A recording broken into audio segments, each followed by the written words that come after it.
باور میکنین صدای ناروتو در ویدیوهای مستر بیست آمده؟ سلام دوستا، خوش آمدین به تخمینه استودیو. امروز میخوایم درباره یک موضوع خیلی جالب صحبت کنم که وقتی که خودم فهمیدم واقعا تعجب کردم. اگر به شما بگویم بزرگترین یوتیوبر دنیا یعنی مستر بیست از صدای ناروتو در ویدیوهاش استفاده کرده باور میکنین؟ شاید فکر کنین شوخی میکنم، اما این موضوع واقعا حقیقت داره. مستر بیست که امروز بیشترین تعداد دنبال کنندگان در یوتیوب داره، فقط روی مخاطبان انگلیسی تمرکز نکرده. او به خاطر از اینکه ویدیوهایش در کشورهای مختلف بهتر دیده شود، اونا را به زبانهای مختلف دوبله کرده است.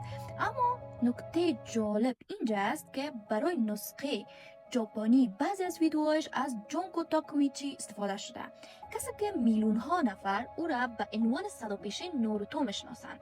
حالا شاید این سوال براتون پیش بیاد که چرا مستر بیست باید سراغ یک صداپیشه معروف انیمه بره؟ خب به نظر من دلیلش بسیار هوشمندانه است. ژاپن یکی از بزرگترین بازارهای سرگرمی در دنیا است. مردم به کیفیت دوبله اهمیت زیاد میده و وقت صدای یک شخصیت محبوب مثل ناروتو را میشنوند، سریعتر و بیشتر جذب همون محتوا یا همون ارتباط میتونن برقرار کنن با همون محتوا. مستر بیست میتونست که از هر دوبلور دیگه هم استفاده کنه، اما انتخاب صداپیشه ناروتو باعث شد مخاطبان ژاپنی احساس کنن که این محتوا واقعا برای اونا ساخته شده، نه ای که فقط از انگلیسی ترجمه شده باشه. این دقیقاً همون چیزی است که بسیاری از تولید کنندگان محتوا به او توجه نمیکنند.